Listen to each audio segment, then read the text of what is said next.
ತೆಂಗಿನಕಾಯಿ ಚಟ್ನಿಗಿಂತನೂ ಸುಲಭವಾಗಿ ಟೊಮೆಟೊ ಚಟ್ನಿ ಮಾಡ್ಬೋದು ಅಂದರೆ ನಂಬ್ತೀರಾ? ಹಾಗೆ ಈ ರೀತಿ ಮಾಡುವಂಥ ಟೊಮೆಟೊ ಚಟ್ನಿನ 3 ರಿಂದ 4 ದಿನ ಸ್ಟೋರ್ ಮಾಡ್ಬೋದು. ಟೆಕ್ಸ್ಚರ್ ಅಂತೂ ಅದ್ಭುತವಾಗಿರುತ್ತೆ, ರುಚಿ ಅಂತೂ A1. ಇದನ್ನು ಹದವಾಗಿ ರುಚಿಯಾಗಿ ಮಾಡೋದು ಹೇಗೆ ಅಂತ ನೋಡೋಣ. ನಾನು ಆಶಾ, ನಿಮಗೆಲ್ಲರಿಗೂ ಅಡುಗೆ ಸಾಧನಕ್ಕೆ ಸ್ವಾಗತ. ಈ ಟೊಮೆಟೊ ಚಟ್ನಿ ಮಾಡೋದು ಬಹಳ ಸುಲಭ. 4 ರಿಂದ 5 ಹಣ್ಣಾಗಿರೋಂಥ ಟೊಮೆಟೊನ ತೊಗೊಳ್ಳಿ, ಅದನ್ನು ಕತ್ತರಿಸೋ ಅವಶ್ಯಕತೆ ಎಲ್ಲ ಏನಿಲ್ಲ. ಇಲ್ಲಿ ಇಡ್ಲಿ ಪಾತ್ರೆಯಲ್ಲಿ ನೀರನ್ನ ಕುದಿಸ್ತಾ ಇದ್ದೀನಿ. ಅದಕ್ಕೆ ಒಂದು ಸ್ಟೀಮರ್ ಪ್ಲೇಟ್ನ ಇಟ್ಬಿಟ್ಟು ಮೇಲ್ಗಡೆ ಇರೋಂಥ ತೊಟ್ಟನ್ನು ತೆಗೆದುಬಿಟ್ಟು ಈ ರೀತಿ 5 ಟೊಮೆಟೊ ಹಣ್ಣನ್ನು ಜೋಡಿಸ್ತಾ ಇದ್ದೀನಿ. ಹಣ್ಣಾಗಿರೋಂಥ ಟೊಮೆಟೊ, ಆದಷ್ಟು ನಾಟಿ ಟೊಮೆಟೊ ತೊಗೊಳ್ಳಿ, ಚೆನ್ನಾಗಿ ಹುಳಿ ಅಂಶ ಸಿಹಿ ಅಂಶ ಎರಡೂ ಸಿಗುತ್ತೆ. ಅದಕ್ಕೆ ಒಂದು 7 ರಿಂದ 8 ಬೆಳ್ಳುಳ್ಳಿಯನ್ನು ಸಹ ಸೇರಿಸ್ತಾ ಇದ್ದೀನಿ. ಈ ಟೊಮೆಟೊ ಬೆಳ್ಳುಳ್ಳಿ ಎರಡೂ ಸಹ ಆವಿನಲ್ಲಿ ಒಂದು 5 ನಿಮಿಷ ಬೇಯಿಸಿದ್ರೆ ಸಾಕು. ಬೆಳ್ಳುಳ್ಳಿ ಬೇಡ ಅಂದರೆ ಆರಾಮಾಗಿ ಸ್ಕಿಪ್ ಮಾಡ್ಬೋದು. ಈ ಬೆಳ್ಳುಳ್ಳಿನ ಸ್ಕಿಪ್ ಮಾಡಿಬಿಟ್ಟು ಬರೀ ಟೊಮೆಟೊ ಹಣ್ಣನ್ನು ನೀವು ಬೇಯಿಸ್ಕೊಳ್ಳಿ.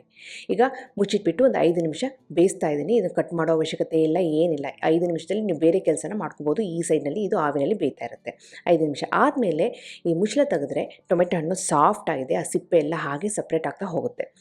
ಬೇರೆ ಆಗಿರೋಂಥ ಈ ಸಿಪ್ಪೆನ ನಾವು ತೆಗೆದುಬಿಡೋಣ. ಯಾಕೆ ಅಂತಂದರೆ ಟೊಮೆಟೊ ಚಟ್ನಿಗೆ ಈ ಟೊಮೆಟೊ ಹಣ್ಣನ್ನ ಸಿಪ್ಪೆ ಸಮೇತ ರುಬ್ಬಿದ್ರೆ ಟೆಕ್ಸ್ಚರು ಅಷ್ಟು ಚೆನ್ನಾಗಿರೋದಿಲ್ಲ. ಹಾಗಾಗಿ ಈ ಬೆಂದಾದಮೇಲೆ ಬೇರೆ ಆಗಿರೋಂಥ ಸಿಪ್ಪೆನ ಸೈಡಿಗೆ ತೆಗೆದುಬಿಡೋಣ. ಇವಾಗ ಟೊಮೆಟೊ ಹಣ್ಣು ಬೆಳ್ಳುಳ್ಳಿ ಎರಡೂ ಸಹ ಪರ್ಫೆಕ್ಟಾಗಿ ಬೆಂದಿದೆ, ಸಿಪ್ಪೆನ ಸಪ್ರೇಟ್ ಮಾಡಿದ್ದೀವಿ.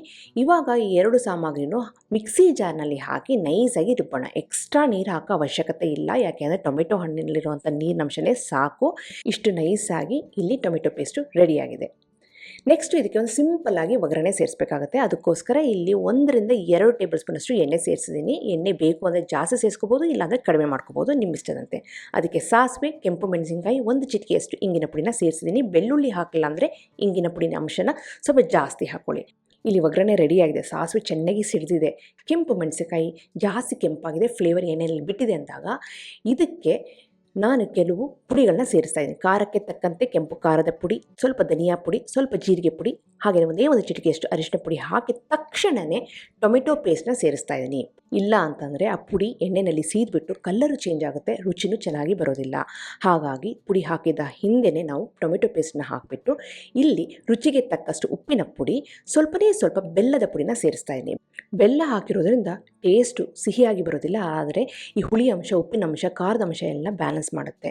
ಇದೆಲ್ಲ ಚೆನ್ನಾಗಿ ಮಿಕ್ಸ್ ಮಾಡಿಬಿಟ್ಟು ಲೋ ಫ್ಲೇಮಲ್ಲಿ ಮುಚ್ಚಿ ಇದನ್ನು 2 ನಿಮಿಷ ಕುದಿಸಿದ್ರೆ ಎಕ್ಸಲೆಂಟ್ ಆಗಿರೋಂಥ ಟೊಮೆಟೊ ಚಟ್ನಿ ರೆಡಿ. ಈ ಟೊಮೆಟೊ ಚಟ್ನಿ ಮಾಡೋದು ತುಂಬಾ ಸುಲಭ. ಟೊಮೆಟೊ ಹಣ್ಣು ಕಟ್ ಮಾಡೋಂಗಿಲ್ಲ, ಏನಿಲ್ಲ. ಹಣ್ಣಾಗಿರೋಂಥ ಟೊಮೆಟೊನ ಆವಿನಲ್ಲಿ ಬೇಯಿಸ್ಬಿಟ್ಟು ರುಬ್ಬಿಟ್ಟು ಒಂದು ಸಿಂಪಲ್ಲಾಗಿ ಒಗ್ಗರಣೆ ಕೊಟ್ಬಿಟ್ರೆ ಸಖತ್ತಾಗಿರೋಂಥ ಟೊಮೆಟೊ ಚಟ್ನಿ ರೆಡಿ ಆಗುತ್ತೆ. ಟೆಕ್ಸ್ಚರ್ ಮಾತ್ರ ಅದ್ಭುತವಾಗಿರುತ್ತೆ, ಯಾಕೆಂದರೆ ಸಿಪ್ಪೆನ ತೆಗೆದು ರುಬ್ಬಿರೋದ್ರಿಂದ ಸೂಪರಾಗಿ ಬರುತ್ತೆ. ಈ ಟೊಮೆಟೊ ಚಟ್ನಿನ 3 ರಿಂದ 4 ದಿನ ಆರಾಮವಾಗಿ ಫ್ರಿಜ್ನಲ್ಲಿ ಸ್ಟೋರ್ ಮಾಡ್ಬೋದು. ನೈಸಾಗಿ ಟೆಕ್ಸ್ಚರ್ ಇರೋದ್ರಿಂದ ಮಕ್ಕಳು ಸಹ ಇಷ್ಟಪಟ್ಟು ತಿಂತಾರೆ.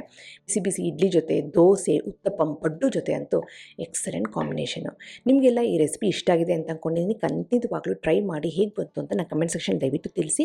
ಹಾಗೆ ನೀವು ಅಡುಗೆ ಸಾಧನಕ್ಕೆ ಸಬ್ಸ್ಕ್ರೈಬ್ ಆಗಿಲ್ಲ ಅಂದರೆ ತಡೆ ಯಾಕೆ ಈಗಲೇ ಸಬ್ಸ್ಕ್ರೈಬ್ ಆಗಿ ಪಕ್ಕದಲ್ಲಿ ಬೆಲ್ ಬಟನ್ ಕೂಡ ಟಚ್ ಮಾಡಿ. ನಿಮಗೆ ವಿಡಿಯೋ ಇಷ್ಟ ಆಯಿತು ಅಂದರೆ ಲೈಕ್ ಬಟನ್ ಕ್ಲಿಕ್ ಮಾಡಿ, ಫ್ರೆಂಡ್ಸ್ ಆ್ಯಂಡ್ ಫ್ಯಾಮಿಲಿ ಜೊತೆ ಶೇರ್ ಮಾಡಿ, ವಾಟ್ಸಪ್ಪಲ್ಲಿ ಶೇರ್ ಮಾಡಿ. ಮತ್ತೊಂದು ಇಂಟ್ರೆಸ್ಟಿಂಗ್ ರೆಸಿಪಿಯೊಂದಿಗೆ ಭೇಟಿ ಆಗ್ತೇನೆ. ಅಲ್ಲಿವರೆಗೆ thank you, bye bye, see you.